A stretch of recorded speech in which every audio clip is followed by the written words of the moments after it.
I'm me, you're you, and this is Wiggly's Book Club, episode 0011.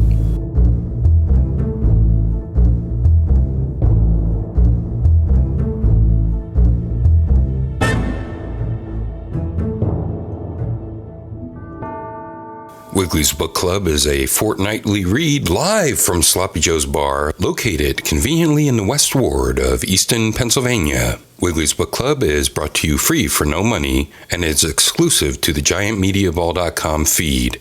Check the website for show schedules. This second week's episode is brought to you by Geritol. Geritol. Geritol.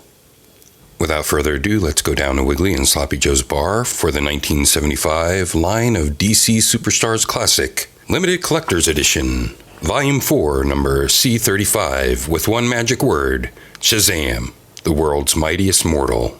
Wiggly?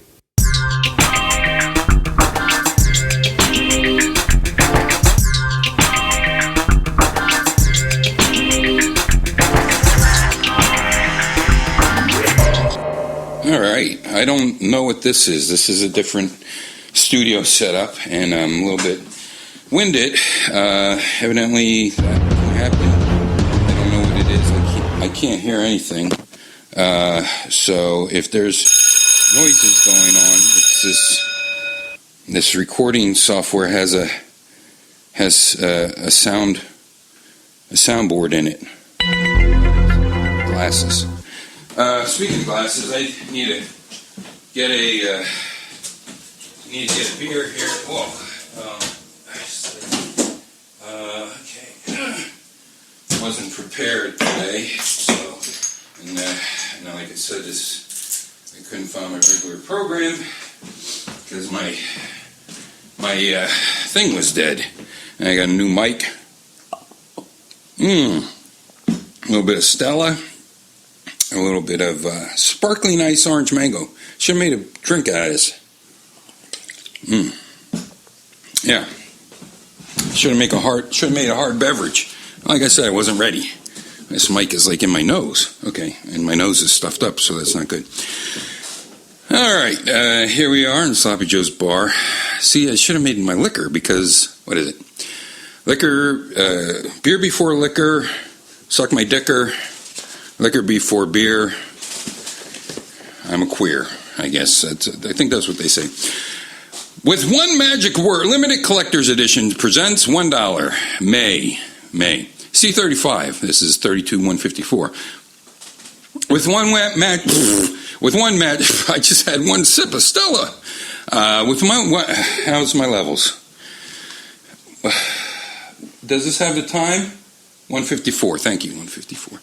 With one magic word, SHAZAM! The world's mightiest mortal. Now, you see, this has Jackson Bostwick, the star of CBS's TV SHAZAM, and a live shot of him set against the background mountains. And then on the back, you have a tabletop diorama. Step 1 cutout frame, which is SHAZAM. It's, just a drawing.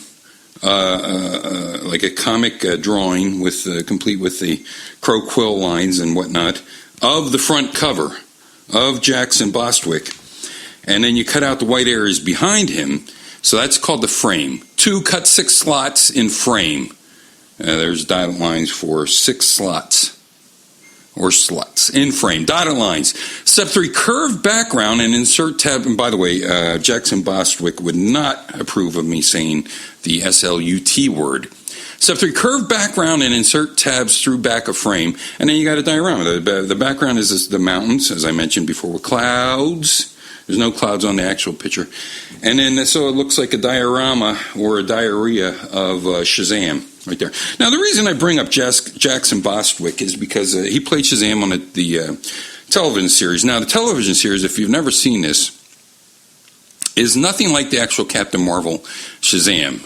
Number 1, the Jackson Bostwick. There were 2 SHAZAMs, and I can't remember them now because I'm a little bit buzzed because I had to run down the steps and carry a lot of equipment, and now I drank 1 sip, and I'm through the roof. Plus, it's sinus medicine. Take a little sip there. I don't even have my pipe. Oh, there they are. Might smoke a clove. Jarum mild. Oh, man, I'm shaking like a leaf. But anyway, Jackson Bostwick, while I try to I dropped it. I try to mess around with this. Jackson Bostwick, actually, I have an autograph of him with this photo, but it's in black and white. And he signed it, and he christened me an honorary Marvel. If you don't know about the Marvel family, there's a whole Marvel family. And hopefully I'll read a little bit about it today, although sometimes I never get to anything. What am I doing on time? 4:34.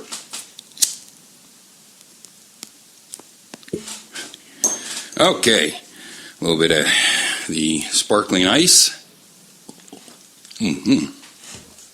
So he made me oh no! My drink went all over my iPad. I don't know what's going on. Oh boy, it wants to add things to my... Now it says nothing. It says my effects are kind of wacko. I don't know what this is. Anyway, am I still recording? Yeah. 5:11, I hope so. I have VU meters. So he made me honorary Wiggly Marvel. Because you had Uncle Dudley, you had Ms. Marvel, you had Mary Marvel. Ms. Marvel would be a different brand. And then you had Kid Marvel, and I think pretty much anyone could get turned into a Marvel.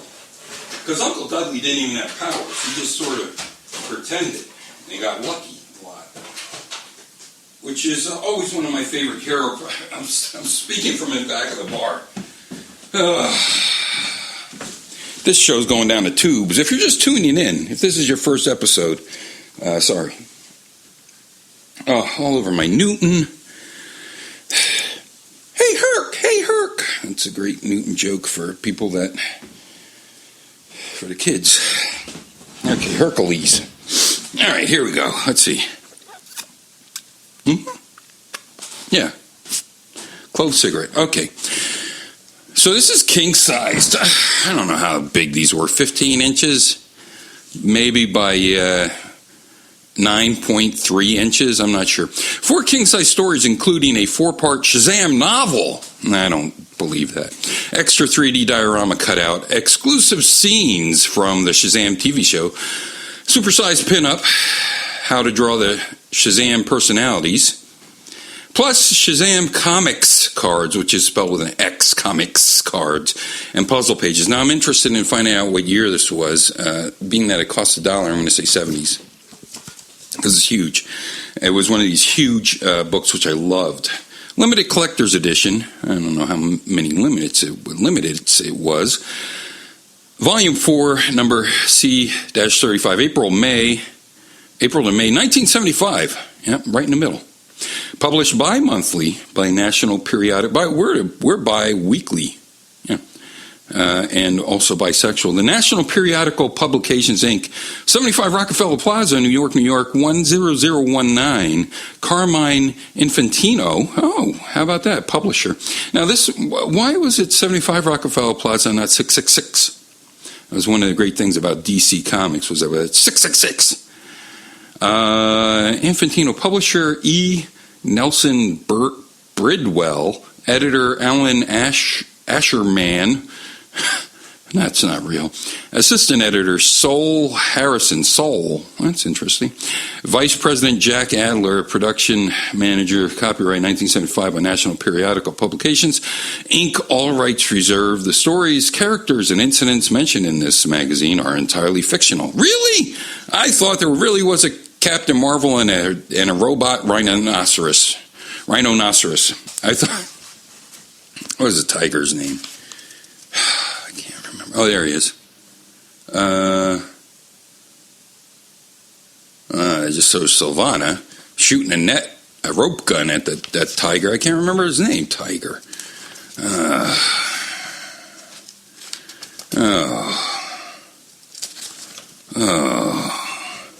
Okay, here he is. Tawny, that's it, Mr. Tawny, the talking tiger. I thought Mr. Tawny, the talking tiger, was real. They sure pulled one over on my eyes. No actual person living or dead are intended or should be inferred printed in USA. I do have my phone here for the card trick. I don't even know if I'll get to it. Limited edition, collector's edition. The contents are Captain Marvel tracks down metal beasts in the Robot Hunter, and it's page 1. Now, if you didn't know, these giant collector's editions, they were usually just reprints of other things. Now, sometimes they had these, the holiday specials were also reprints of special holiday issues of comics. I can only think of, two off the top of my head. They were always the team-ups. So you would have Hulk versus Batman and Superman versus Spider-Man, and DC Comics always crushed Marvel Comics.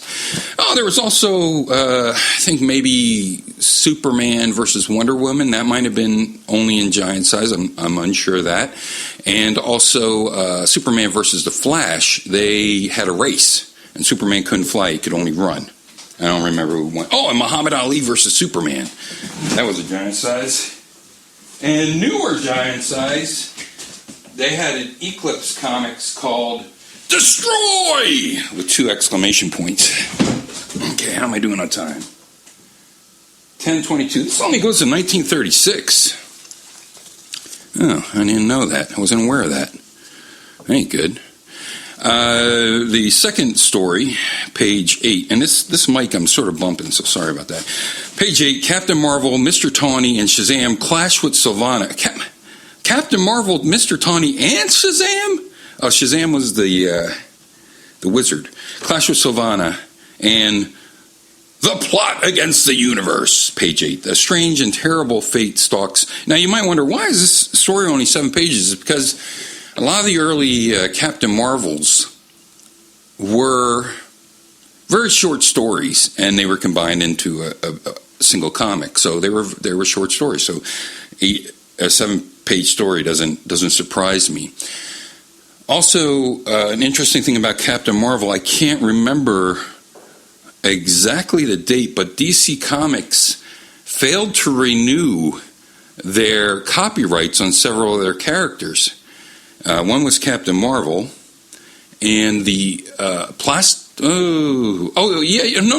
Captain Marvel. I can't remember the other 2 at this time. It might have been Plastic Man, but Captain Marvel definitely, and that's why you had this Captain Marvel that was a robot man that split apart, and he would say "split," and his head would fly off, his torso would just stay, I guess, flop over, I don't know, and his arms and his legs would go flying through the air too and punch the villains. And they even had a guy that looked like Batman. They had a couple other of his supervillains that looked like different people. It's very interesting. I can't remember the name of the comic company offhand, but I love that Captain Marvel. Most people poop on him, but when he wanted to come back together, he would say, now I always pronounced it X-am, but it might have just been Zam. It was X-A-M, I believe. Pardon me. Man, running down those steps is not fun. This whole new thing about trying to get up there without a pause and whatnot is silly. Strange and terrible fate stalks the world's mightiest family, the Marvel family curse, page 46. I love the Marvel family. I loved anything family, Batman family, Superman family, because you normally ended up fighting some sort of super gorilla. That's what I liked about it. The world's mightiest mortal, and by the way, you didn't have to buy the giant size Marvel family or things like that to get all of the Marvel family in a Captain Marvel comic, because this was an original run. I think even before they were called DC Comics, I think it was run by another company, and then the rights to Captain Marvel were bought out by DC. But once again, I'm a little buzzed from 2 drinks of stout. Take a little bit of that. I also have some Snyder's old-fashioned pretzel rods. I might have I don't think I'm going to do that. The world's mightiest mortal fights. So anyway, you could they would have Mary Marvel. They would have all the different Marvel. Oh, I almost forgot one of the best Marvels. When the whole when the shit hit the fan about comics being violent and causing to childhood delinquency and stuff like that, DC immediately caved into the kowtowed to the whimsy of the government or governmental agencies, etc. And they just went bunny character crazy, and there was actually Captain Bunny Marvel. I can't remember, but it was a bunny that had the powers of Captain Marvel. So, and he had his own comic. But anyway, in one issue you could have and Ms. Marvel, Mary Marvel had her own comic and whatnot. The world's mightiest. Now this is going on page 55. The world's mightiest mortal fights the world's mightiest combat when Captain Marvel versus battles the world. And that sounds like a trapdoor comic. One time in a dream sequence, the planet Venus joined Trapdoor. Shazam extras are Shazam puzzle pages, 7 and 43. Comics cards with that X I told you about, 17 and 54. Shazam family pinup, page 32. How to draw Cap's friends and foes, page 44. And then the Shazam on television, inside back cover, 3D diorama back cover. Here we go. Let's go. Captain Marvel and the Robot Hunt. Now we see a picture of Captain Marvel. He's saying, "Holy jumpin' moly!" There's a man with a beard sitting next to like this radio transmitter and a robot friend to his left. And there's a hunter in a hunter's outfit, and he's shooting at a mechanical rhino that's also breathing smoke out its nose holes. This is art by C.C. Beck. This is a tale about hunting and about such animals as the lion, deer, fox, and monkey. But these are the queerest animals any hunter ever aimed a gun at. That's where my queer tie-in is relevant. Captain Marvel, the world's mightiest mortal, gets the world's mightiest surprise when he meets Doc Quartz, mechanical monsters. Quartzes. Now, I haven't read these before. Just remember that. I did when I got the book, but Jesus, that was in probably 1975 or 76. That's the spirit, 1976. So the robot says, "Use your radio control, Doc. Stop the beast." And I guess that's Doc Quartz. I can't. I can't. Tim is his robot friend, I guess. And then the hunter says, "Bang," and the bullet is clanging, bouncing off the rhino, who is saying "grind" and "clank," and the hunter says, "My bullets just bounce off." Now I think that's just a splash panel. It's not a full splash page. It's just a splash panel to set up, let you know what you're in for. A little bit of stellar. How am I doing in time? 17:12.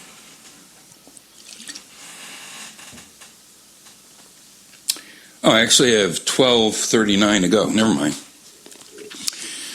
Boy, I hope I could get this off here, because when I went to use this application, I don't even know what it's called. It was just on my iPad. How's my other iPad doing? Still at 0. That's not good. I got to plug that into something else. The hunting season opens, and Mr. Morris takes to the woods. That's the hunter's name, evidently, with his star boy broadcaster, Billy Batson. Billy Batson is Shazam, if you didn't know that. He's Captain Marvel. Although two people cannot occupy the same place at the same time. This is the problem we had Dr. Bruce Banner and the Hulk. That's why Banner would go into limbo and the Hulk would be there. So actually when he hulked up, it was, I don't know, some type of cheat. I don't know. You know, they had to change their story somewhere along the way. Same thing with Dr. Donald Blake and the Thor. And then, of course, in the 1980s, Incredible Hulk with Bill Bixby, Dr. Donald Blake is just Donnie Blake is a kid, like a teenager, and he turns into, hey, no, he doesn't turn into him. He bangs, I don't know what the hell he does. I can't recall. Ball peen hammer. Oh, my other iPad's on a ball peen hammer or something, and maybe it was a stick, like the original Thor. He bangs that on the ground and he says, "Odin!" And Thor shows up and he tells Thor what to do and drink meat and things like this. So Billy Batson is with the hunter and he says, "There's a butte, Mr. Morris." "What's the matter, Mr. Morris? Why don't you shoot?" That's how Billy Batson's from Kentucky. Mr. Morris says, I just can't do it. It's no use." Well, that's how I'd feel too. "For years I've tried, but I just can't kill an animal. I'm too tender-hearted." Now, Billy Batson of this, you'd think he'd understand, but instead he says, "Holy moly." Guess he has to work that tagline in.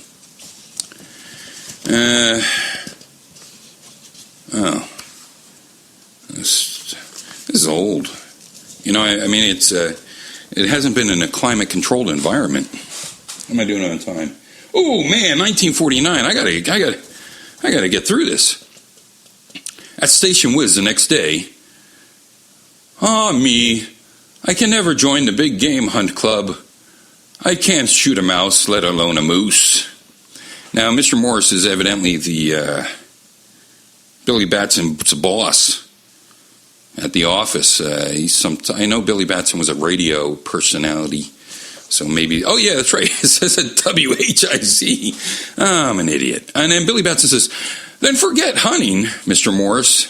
It's not for you. It's not for you. I'm going to have to forego the card trick this episode. Next episode, I'll be good." 2031. I got 9 minutes to read this book.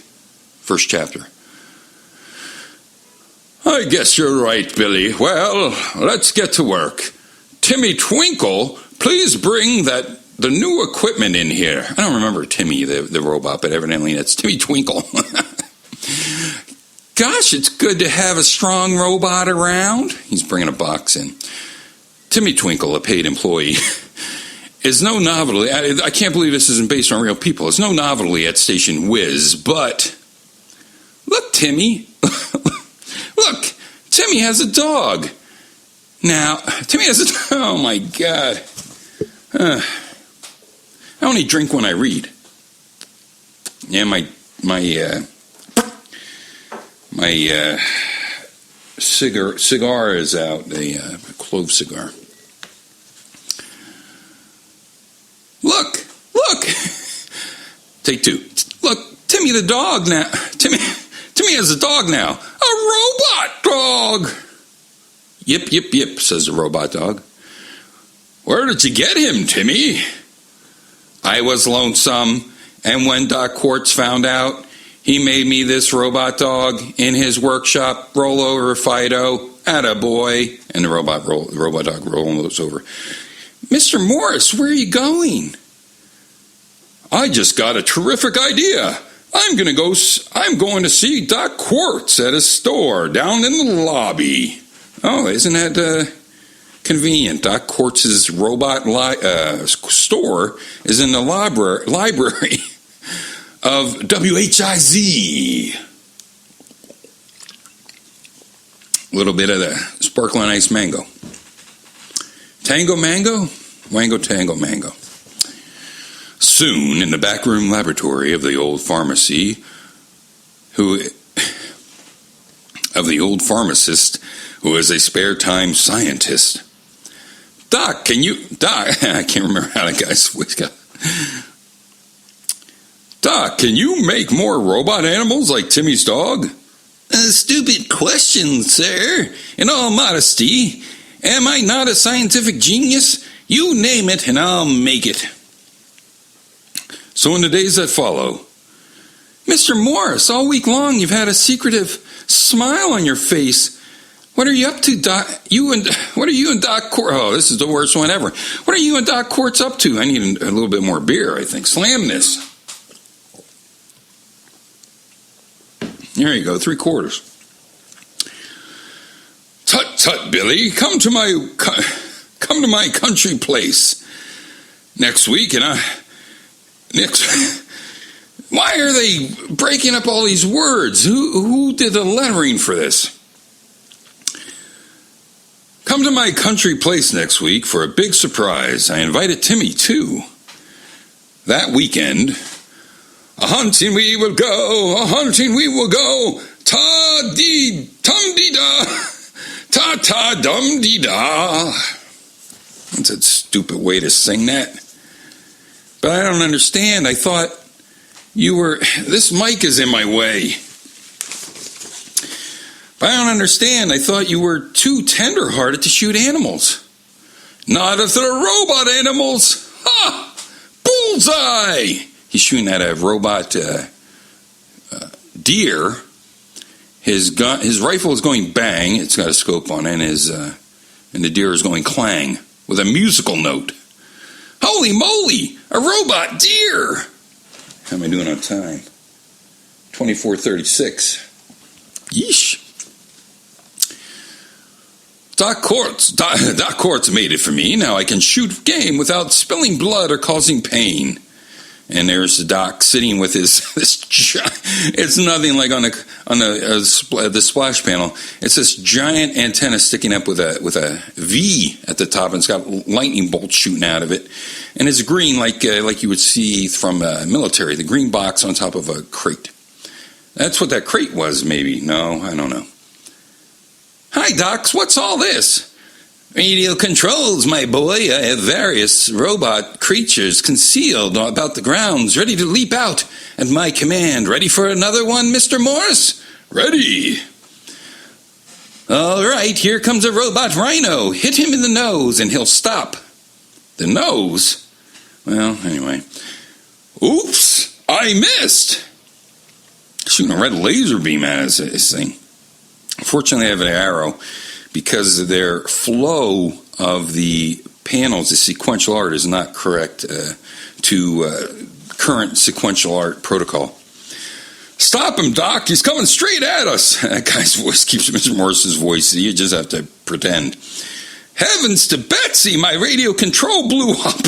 Poof. I knew it. Something. I can't do the kid anymore now.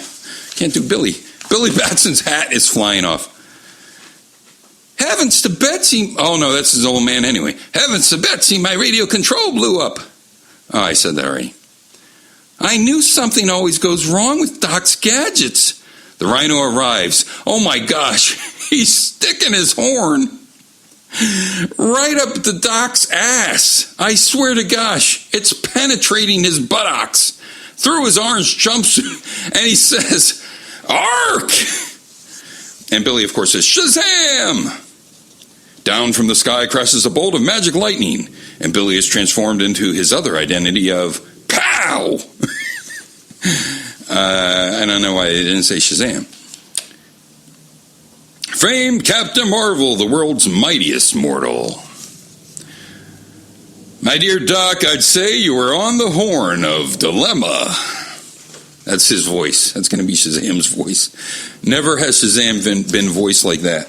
How am I doing on time? 2:47. And then it's going to cut out. Guess I don't have to bother about stopping a rhino. The rhino runs his face and smooshes it against a rock. I mean, he destroys his own face and his belly cracks in half and gears are coming out of it. But without my radio control, all the other animal robots will run wild. How many others are there?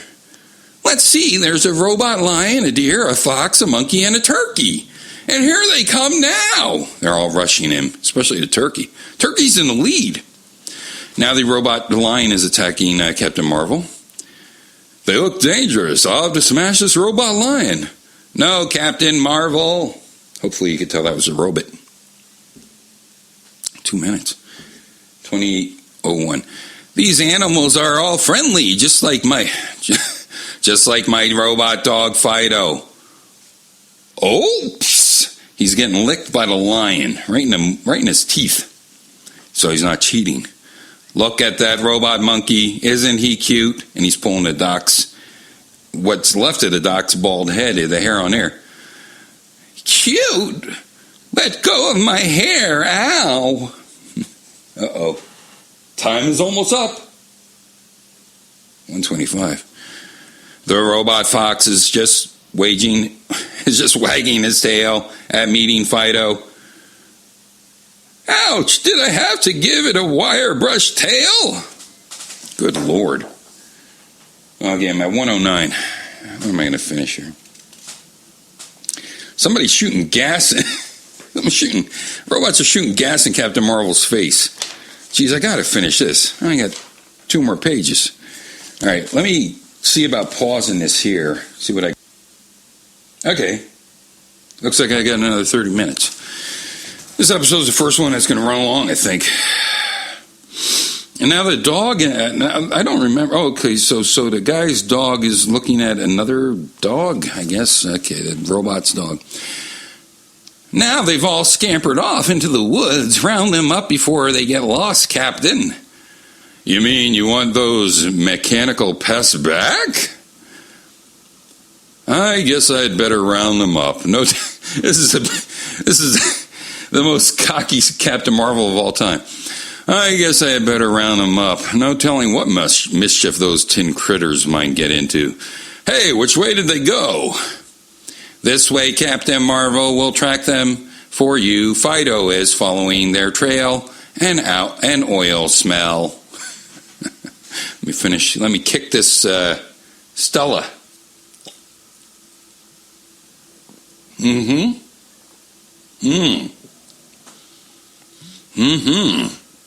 Oh yeah, feeling good. A little bit of the sparkling ice there. Like Fido, the other robot animals are drawn by the smell of oil and gas too. Just take a picture. And that is the thing that happened before. Let me see here. How about this? Thank you, everybody. I'm assuming this is some type of crowd cheering, a bunch of smiley faces with a flag. Now there's a gas station. All the animals are running for the robot animals. Like Fido, the other robots' animals are drawn by the smell of oil and gas too. I got a great story about gas, but I can't tell it.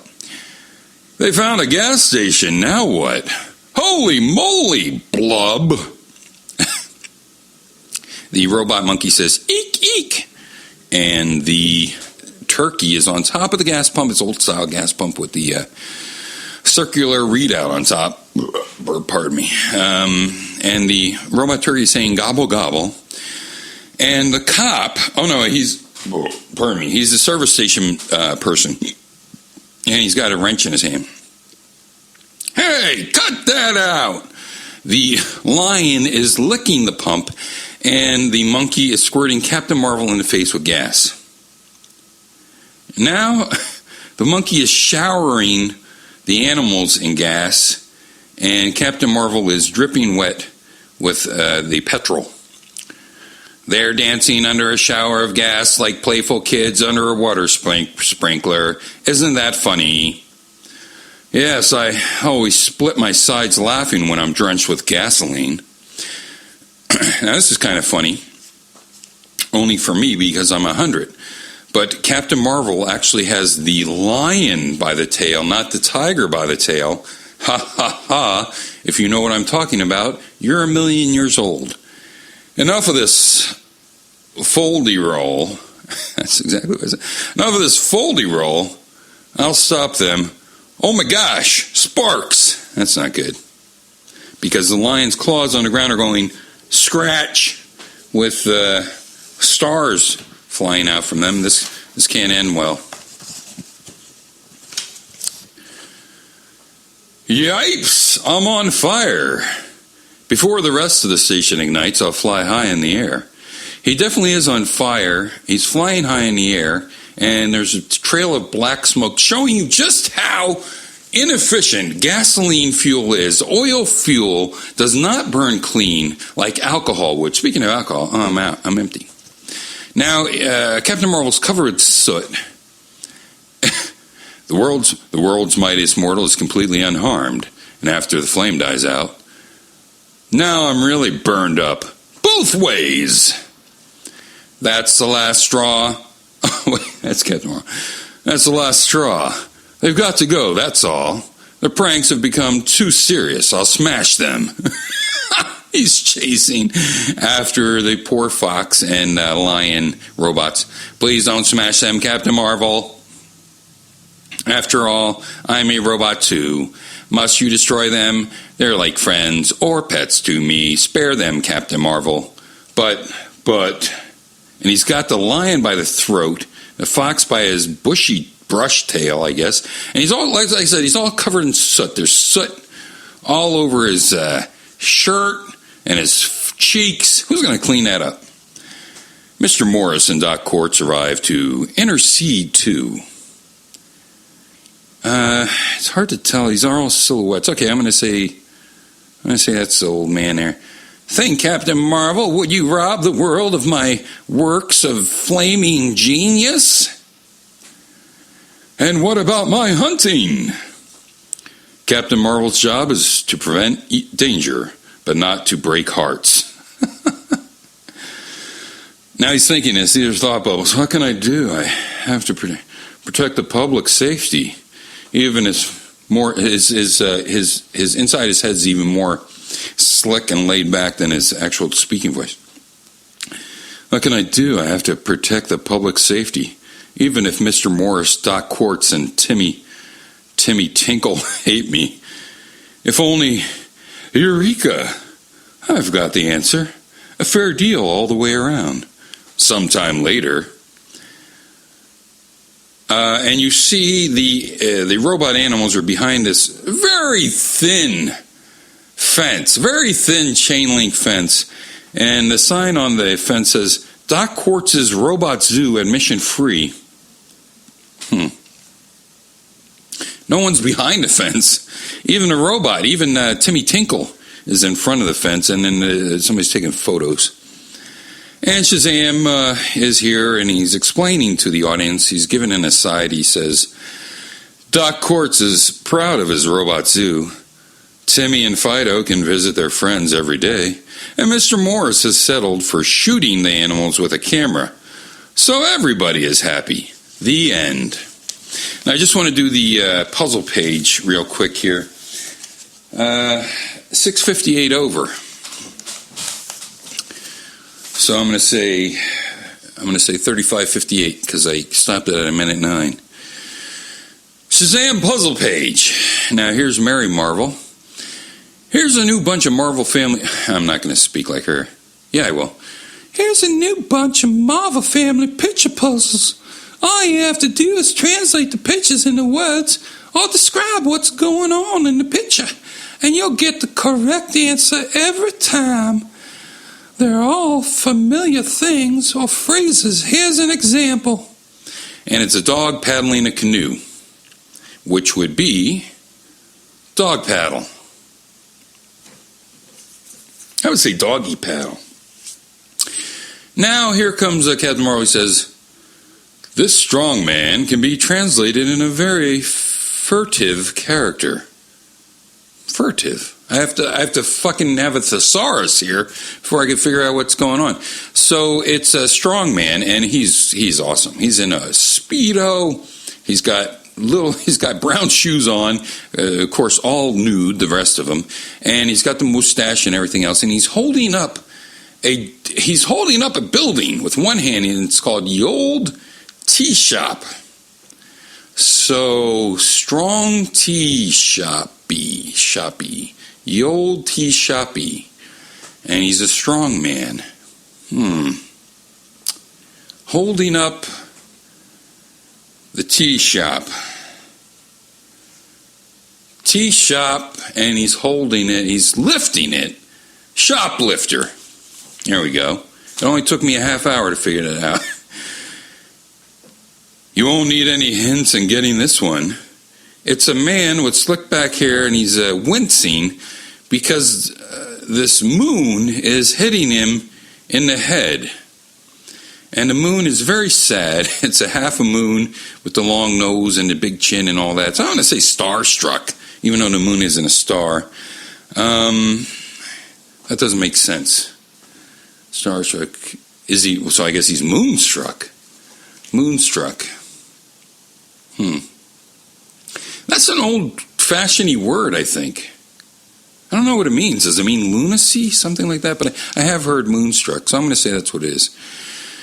Here's a popular music aggregation. Now, this is one I understand right away. There's a clarinetist, a guitar player, acoustic guitar, a violinist, and a stand-up bass player, and they're all in a swing.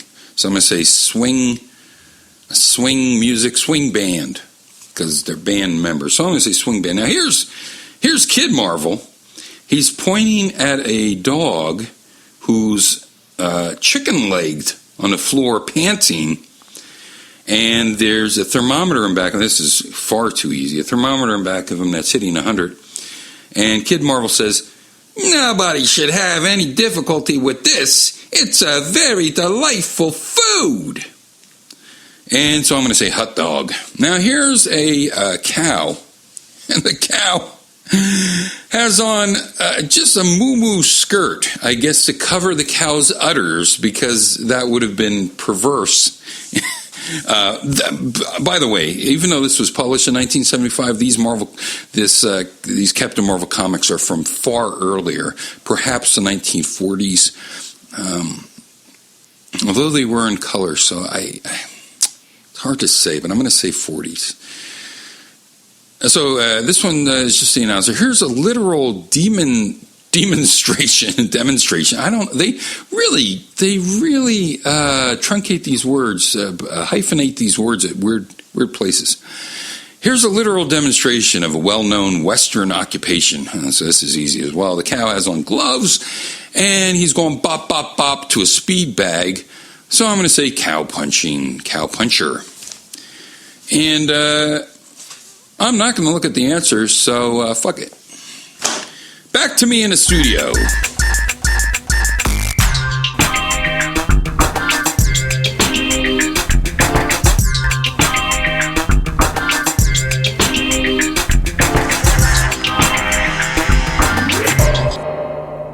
Thank you, Wiggly. We hope you enjoyed this second week's reading of Limited Collector's Edition, Volume 4, number C35, with one magic word, SHAZAM, the world's mightiest mortal. To own your own copy of Limited Collector's Edition, Volume 4, number C35, with one magic word, SHAZAM, the world's mightiest mortal, look in the classified ads for someone selling comic books. Go over to their house, and while they're not looking, shove this book down your pants and tell the seller you're no longer interested in their comic books. The management would also like to apologize. Tonight's secret surprise celebrity guest, Colin Quinn, will not be on the show. I have no reason why. For Wiggly and all the staff at Wiggly's Book Club, I'm Wiggly. And remember, kids, RIP. Reading is fundamental.